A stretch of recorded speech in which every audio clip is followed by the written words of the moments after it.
but nobody thinks, nobody tells you what the mind looks like. But we all think in pictures.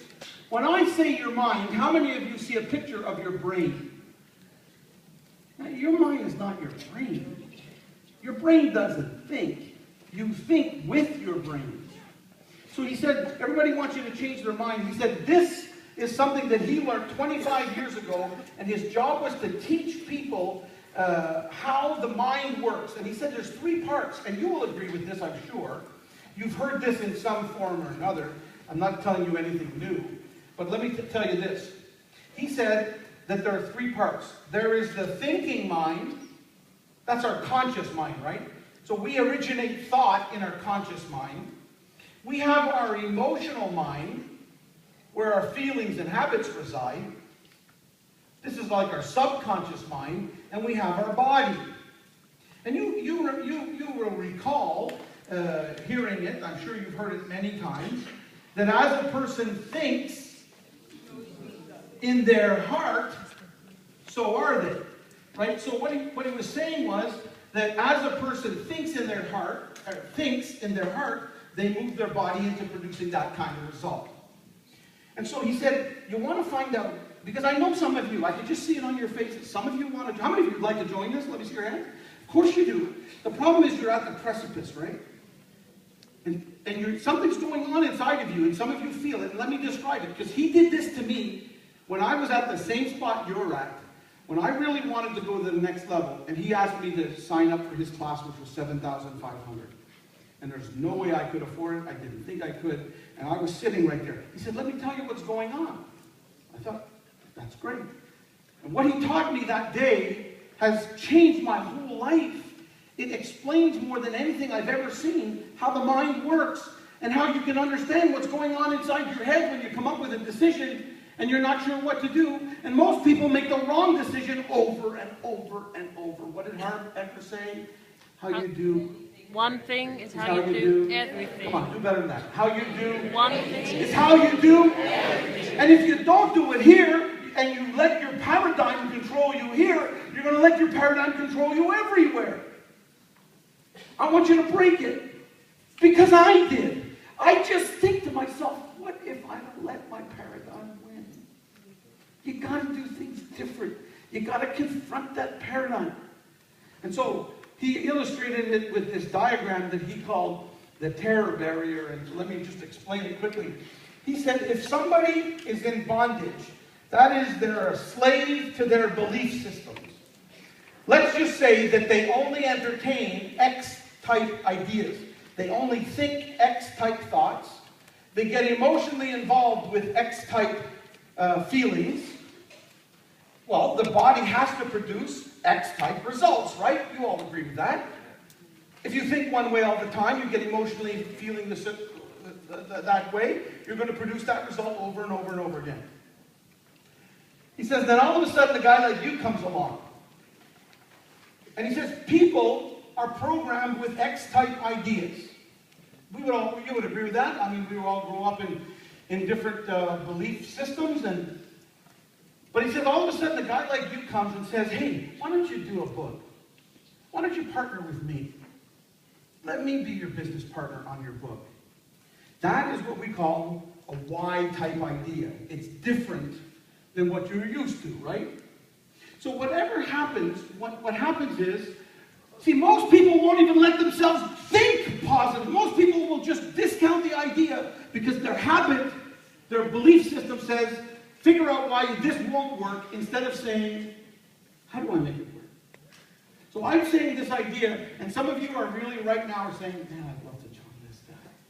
How many of you would like to join? Okay. So the problem is, ask yourself, what's going to happen in your mind the minute you start to take one step towards that goal? Here's what happens.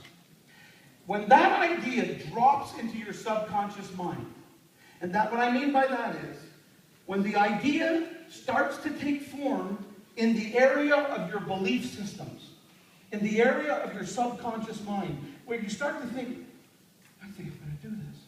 I really want to do this. I think this guy would be a good guy to partner with. I think we can make it. I think I can sell 6 or 7 ads. The minute you have Y ideas and X ideas in the same place, it's like oil and water, you freak out. All of a sudden, you can't have X and Y in the same place. You go into all kinds of weird places. Your subconscious mind wants to keep you where you are now, and what it does is it throws up into your consciousness, and I use the word very carefully, throws up, into your consciousness a bunch of ideas to prevent you from moving forward, because the job of the paradigm is to keep you where you are now. And if you don't like where you are now, you've got to confront the paradigm. The problem is this. The minute you start to approach your goal and move in the direction of your goal, and you start to feel this, do it, don't do it, do it, don't do it, I don't want to do it, I don't want to do it. And some of you are experiencing that right now. Because I'm going to ask you in a minute to stand up for yourself and make a decision. And some of you are going to feel this, and here's what's going to happen. The minute you really start to entertain joining my program, you're going to hear all this nonsense in your head. That's the job of the paradigm, to keep you where you are. And it'll show up in your life by thinking worrisome thoughts. On a feelings level, you'll feel fear. On a physical level, you'll have anxiety. Some of you will have heart palpitations. This is natural. Rather than scare you and make you go in the opposite direction, my mentor told me, if your goal doesn't scare the daylights out of you, it's too small. And so what you got to do is realize when you're moving in this direction of what it is you want, you're gonna feel fear. Because your paradigm wants to keep you where you are now, because where you are now is safe. And so what happens is people start to feel this internal angst, and they run into what he called the terror barrier. He says what happens is you got this big barrier, and you're going to do one of two things.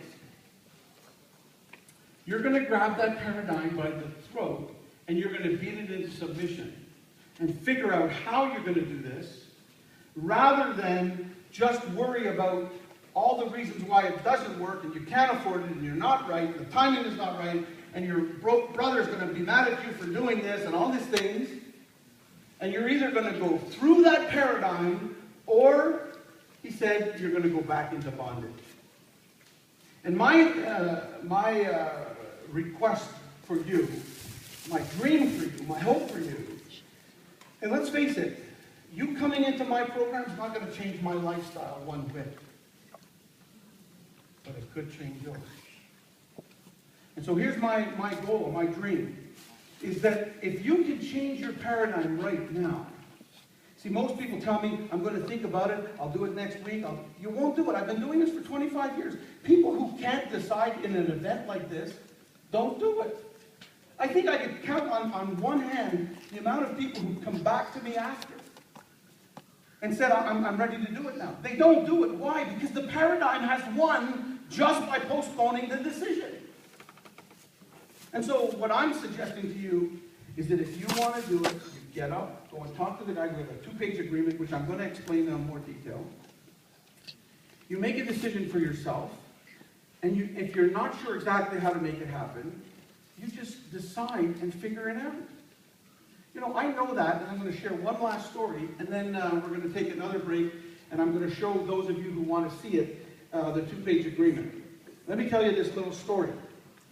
So I met my mentor one year, and the first year I met him was, it was coming on to Christmas. And we were at my office, at his office. I rented an office space in his office. And it was December 19th. I still remember like it was yesterday. And he asked me what I was getting my wife Anne for Christmas. See, it was December 19th. I'm a guy. Guys haven't started shopping at that point yet. And so I said to him, I don't know. And he could see that I was a little bit embarrassed. And he said to me, hey, Gerry, I didn't ask you what you could afford to get Anne for Christmas. He said, what would you really, really like to get her? And I said, well, I don't know, they were just starting to make these minivans, you know, in the early 80s. And so I said to him, well, what I'd really like to do to buy her for Christmas is get her one of these minivans. So he says to me, you want my help? And I'm thinking, the guy's going to buy me a van. I couldn't have been more wrong.